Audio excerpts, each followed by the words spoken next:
दोस्तों, दिनाक्षी short hand में आपका स्वागत है। अगर आप चैनल पर नए हैं तो चैनल को सब्सक्राइब करें और बेल आइकन जरूर दबाएं।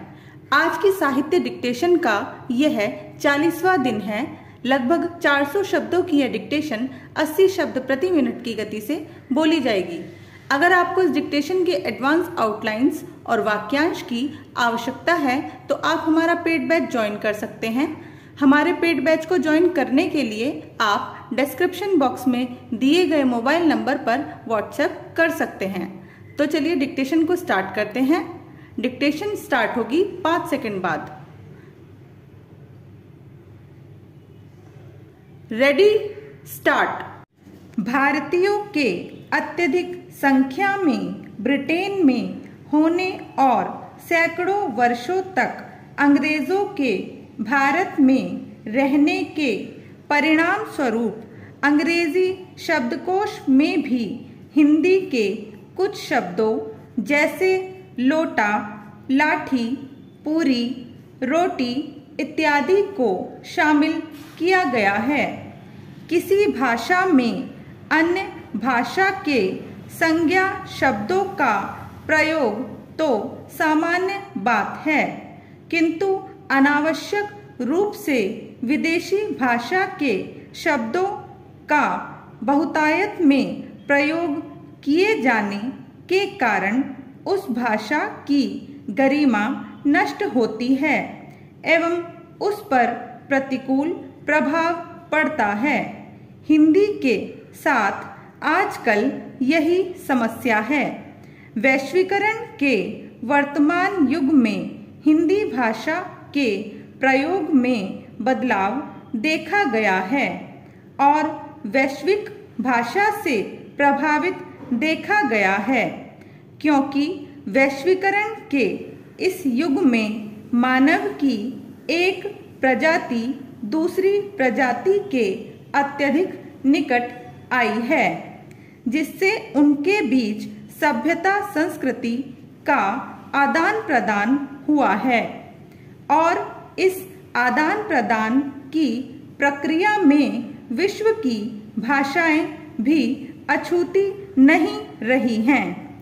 अंग्रेजों ने भारत में सैकड़ों वर्षों तक शासन किया। यहाँ अंग्रेजी भाषा के शिक्षण की शुरुआत की स्थिति यह है कि अंग्रेजी भारत में आज तक राजकाज की भाषा बनी हुई है।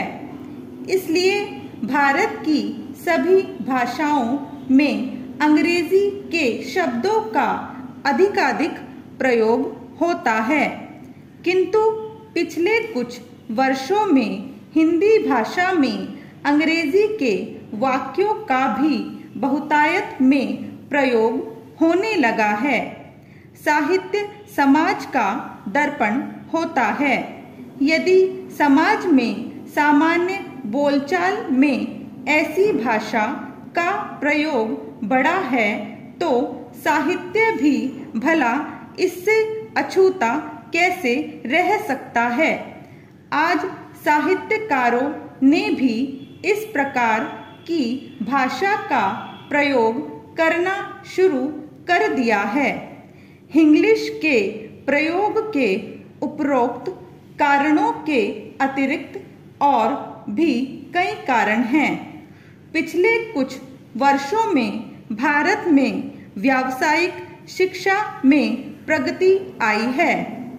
अधिकतर व्यावसायिक पाठ्यक्रम अंग्रेजी भाषा में ही उपलब्ध हैं और विद्यार्थियों के अध्ययन का माध्यम अंग्रेजी भाषा ही है।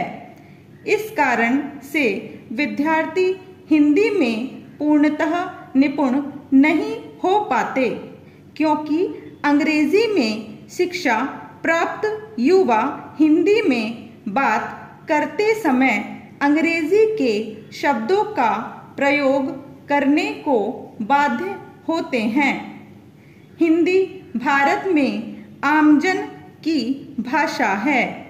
इसके अतिरिक्त वर्तमान समय में समाचार पत्रों एवं टेलीविजन के कार्यक्रमों में भी ऐसी ही भाषा के उदाहरण मिलते हैं। इन सब का प्रभाव आम आदमी पर पड़ता है। आज इंग्लिश का भारत के विभिन्न क्षेत्रों में अलग ढंग से प्रयोग होने लगा है, जिसका प्रभाव सूचना प्रौद्योगिकी, इंटरनेट, चैट, मोबाइल मैसेज तथा हिंदी ब्लॉगिंग के रूप में दिखने लगा है। वर्तमान में आमजन से लेकर बुद्धिजीवियों तक में इसका प्रचलन बढ़ता जा रहा है। स्टॉप।